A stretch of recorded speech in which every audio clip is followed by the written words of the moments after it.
మన శరీరం నిలబడటం, నడవటం, వంగటం ఇవన్నీ చాలా సులభంగా చేస్తున్నాం కదా! కానీ ఈ అన్ని పనుల వెనుక ఒక ముఖ్యమైన హీరో ఉన్నాడు. అదే మన వెన్నుపాము. వెన్నుపాము లేకపోతే మనం నిలబడలేము. మన శరీరం ఒక బొమ్మలా కూలిపోతుంది. మన వెన్నుపాము చిన్న చిన్న ఎముకలతో తయారవుతుంది. ఈ ఎముకలను వర్టిబ్రా అంటారు.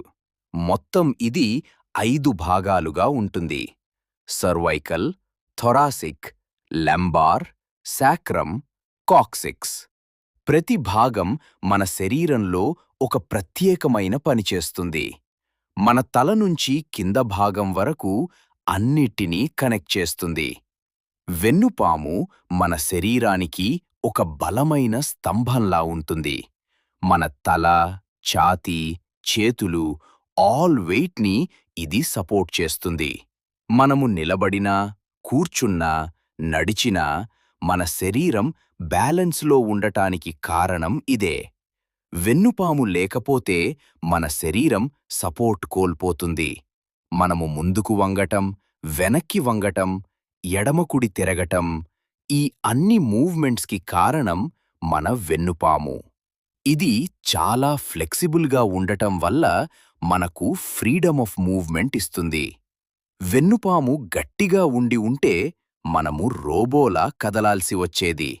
వెన్నుపాము లోపల ఒక ముఖ్యమైన భాగం ఉంటుంది. దానిని స్పైనల్ కార్డ్ అంటారు. ఇది మన మెదడు నుండి శరీరంలోని ప్రతి భాగానికి సిగ్నల్స్ పంపుతుంది. మనము చేతిని కదిలించాలన్నా, పాదంతో నడవాలన్నా అన్నీ ఈ స్పైనల్ కార్డ్ ద్వారా జరిగే మాయే. వెన్నుపాము కేవలం సపోర్ట్ మాత్రమే కాదు, ఇది మన స్పైనల్ కార్డ్‌కి రక్షణగా కూడా ఉంటుంది. ఒక కవచంలా స్పైనల్ కార్డ్‌ని చుట్టుకుని కాపాడుతుంది.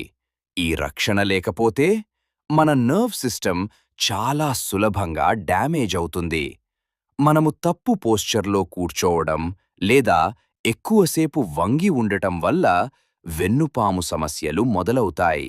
Back pain, disc problems, stiffness all వస్తాయి. కాబట్టి ఎప్పుడూ స్ట్రెయిట్ పోస్చర్ మెయింటైన్ చేయాలి. ఎక్సర్సైజ్ చేయాలి. మన వెన్నుపామును కాపాడుకోవాలి.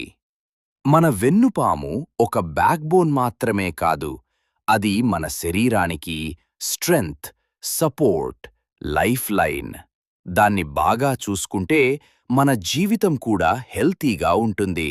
కాబట్టి మీ వెన్నుపామును జాగ్రత్తగా కాపాడుకోండి. ఇలాంటి ఆసక్తికరమైన మరియు ఉపయోగకరమైన వీడియోల కోసం మా హెల్తీ లైఫ్ ఛానల్‌ని సబ్స్క్రైబ్ చేయండి. మీ హెల్త్ మీ చేతుల్లోనే ఉంది.